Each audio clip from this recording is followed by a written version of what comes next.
इष्ट विरोधी चिंतन कर रहा है, प्रपंची। एक केवल साथ चल रहा है, वो इष्ट विरोधी व्यवहारी है, प्रपंच। 1000 लोग एक साथ बैठे हुए हैं इष्ट के अनुकूल, वो एक माना जाएगा। वैसे मुख्य बात भजन करने वालों को क्या नहीं करना चाहिए, तो मुख्य बात है प्रवृत्ति में रहने वाले लोगों का संग नहीं करना चाहिए। प्रवृत्ति विषय भोगों में।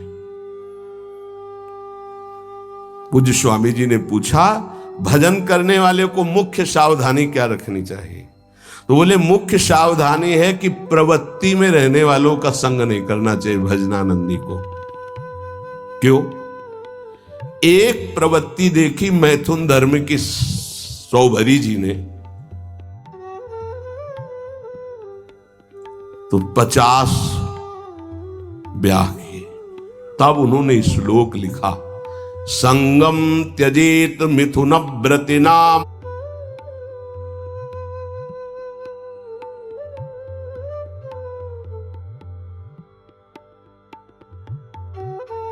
मुमुक्षु सर्वात्मना न विसजेत बहिरिंद्रियाणि।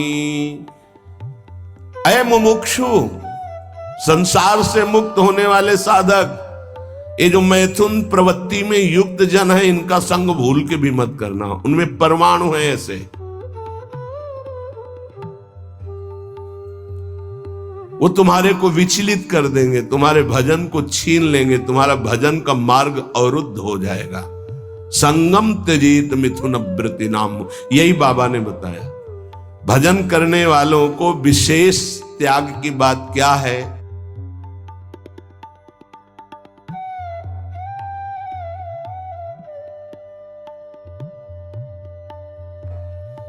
क्या ऐसा है जो उनको बिल्कुल नहीं करना चाहिए?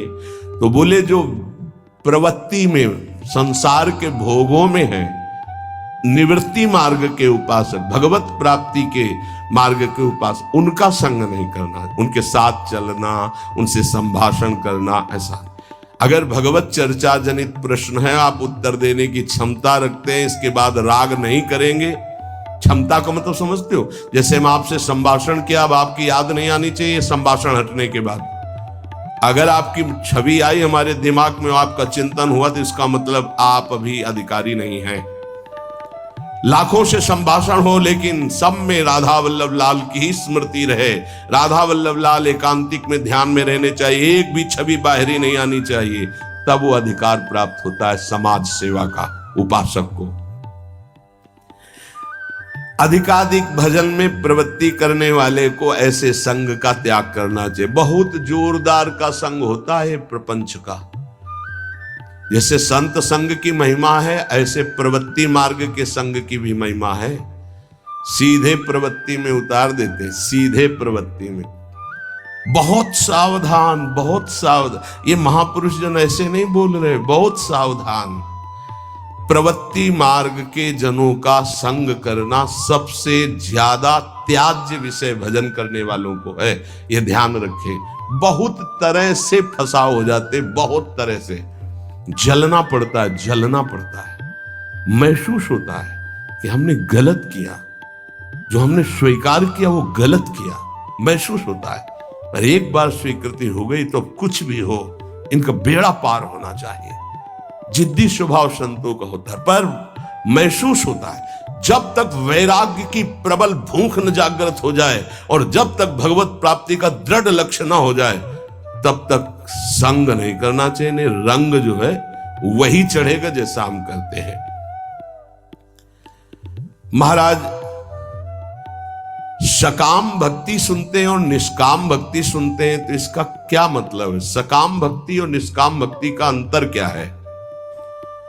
जो केवल प्रभु को चाहता है उसे निष्काम भक्त कहते हैं, और जो प्रभु से चाहता है उसे सकाम भक्त कहते हैं। सीधी भाषा में बाबा ने, जो केवल प्रभु को चाहता है वो निष्काम भक्त है, जो प्रभु से चाहता है वो सकाम भक्त है, जो केवल गुरुदेव को चाहता है वो निष्काम भक्त है, जो गुरुदेव से चाहता है अपनी अनुकूलता, अपने लिए वो सकामता और निष्कामता में है। ये प्रभु से संबंध सिर्फ प्रभु चाहिए। प्रभु का वैभव, प्रभु से कुछ नहीं, सिर्फ प्रभु से प्रभु चाहिए। आप चाहिए, आप गुरुदेव से सिर्फ गुरुदेव चाहिए। आप अपने स्वरूप में स्थित हैं, आप अपने स्वरूप का बोध करा दीजिए। जो हम आपकी शरण में हुए हैं, हम आप में तदात्म हो जाएं, बस आपसे और कुछ नहीं चाहिए। केवल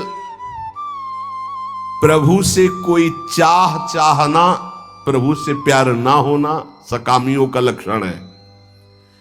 प्रभु से कुछ न चाहना, केवल प्रभु से प्यार करना, यह निष्कामियों का लक्षण है। ऐसे बड़े बिरले निष्काम। और महाप्रभु अपने धर्म के लिए तो कहते हैं, सबसे पहले कह रहे सबसो हित निष्काम मति, कोई चाह नहीं। सुना है कि पराभक्ति और ज्ञान में कुछ अंतर रहता है या नहीं? आपका क्या विचार है? क्योंकि पराभक्ति और ज्ञान दोनों अलग अलग है, पर है कैसे? तो हम तो नारायण स्वामी के विचार को ही स्वीकार करते हैं। पूज्य बाबा कह रहे हैं, पराभक्ति और ज्ञान में तनिको नाही भेद, नारायण मुख्य प्रेम है, कहे संत अरुवेद। जब पराभक्ति को उपासक प्राप्त होता है तो उसमें शुद्ध ब्रह्म बोध भी रहता है और भगवत प्रेम भी रहता है। ये बड़े आश्चर्य की बात है। गीता जी में तो संकेत रूप में बोध को ही प्रधान कहा। ब्रह्मभूता प्रसन्नात्मा न शोचति न कांक्षति, समा सर्वेषु भूतेषु मद भक्तिम लभते पराम। मेरी पराभक्ति का परम लाभ क्या हुआ कि ब्रह्मभूत हो गया। और बाबा नारायण स्वामी के दोहे से कह रहे कि पराभक्ति में एक चमत्कार विशेष ये होता है कि उसे ब्रह्मबोध भी हो जाता है, आत्मस्वरूप का बोध भी, और भगवत प्रेम भी हो जाता है। पराभक्ति और ज्ञान में तनको नाही भेद, इतना है कि इसमें मुख्य प्रेम भगवदाकार भी रहता, स्वरूप बोध भी हो जाता है, जो पराभक्ति को प्राप्त हो जाता है। भगवत प्राप्ति के अनेक मार्ग हैं। एक पुरुष के द्वारा कई मार्गों में नहीं चला जा सकता, इसलिए साधक एक मार्ग का चयन कर ले और अपने गुरु प्रदत्त भजन भक्ति का विस्तार करे, आगे बढ़ाता चला जाए। इतना जरूर ध्यान में रहे कि भक्ति में विषय सुख नहीं है। अगर विषय सुख की आकांक्षा करेगा तो भक्ति अंतर्ध्यान हो जाएगी। ऐसा मान ले कि हमारे भाग्य में नहीं है, मान लो ना, पर बड़े भाग्य हैं, कोई भाग्यहीन थोड़ी हो। ये जो विषय सुख है ये तो पापियों को भी प्राप्त है। सुत दारा धन लक्ष्मी पापियों के घर होए, संत समागम हरि कथा तुलसी दुर्लभ। तो तुम्हारा दुर्भाग्य नहीं है, तुम उससे हंसने के लिए तैयार हो रहे हो, उसके साथ खेलने के लिए तैयार हो रहे हो, जो बड़े बड़े मुनियों के भी ध्यान में नहीं आते। तुम्हारे भाग्य से नहीं है। ध्यान मुनि मन ध्यान धरत, थोड़ा अपने लक्ष्य की तरफ। और जब निकस कुंज ठाढ़े भय और भुजा परस्परंस, जब इनको तुम देखोगे तब कैसा होगा? आनंद समुद्र प्रिया प्रीतम। उपासक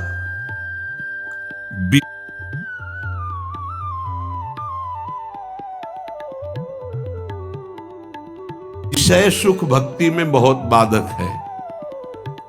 जिसको भक्ति की सिद्धि करनी है, प्रेम प्राप्त करना है, तो विषय सुख से बचना चाहिए।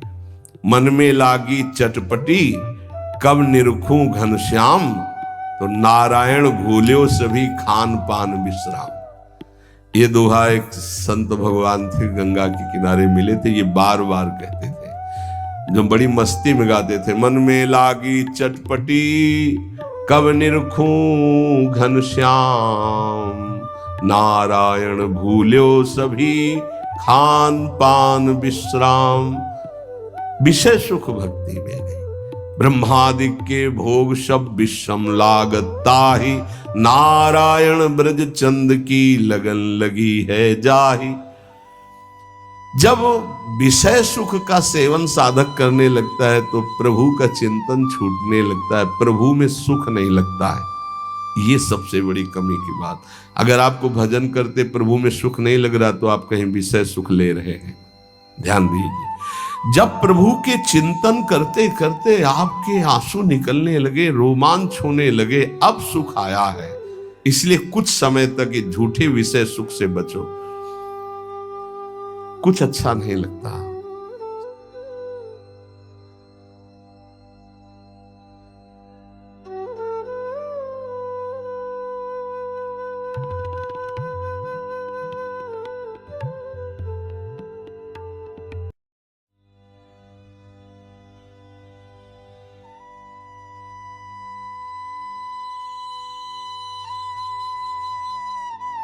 सच्ची भगवान वो सब संयोग प्रदान करते हैं, खान पान विश्राम सब, कुछ अच्छा नहीं लगता।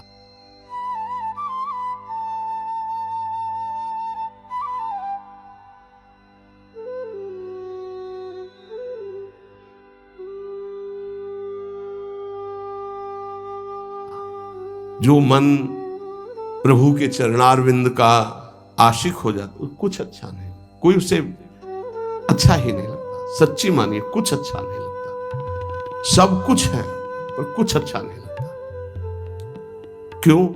क्योंकि जो वास्तविक अच्छा लग रहा था सब में, वो अनंत ब्रह्मांडों का अच्छा लगने वाला अब अच्छा लगने लगा है, इसलिए अच्छा नहीं लगता। अगर किसी का शरीर अच्छा लग रहा है तो कृष्ण है इसलिए अच्छा लग रहा है, वो अंतर ध्यान हो जाए तो कहां अच्छा लगेगा।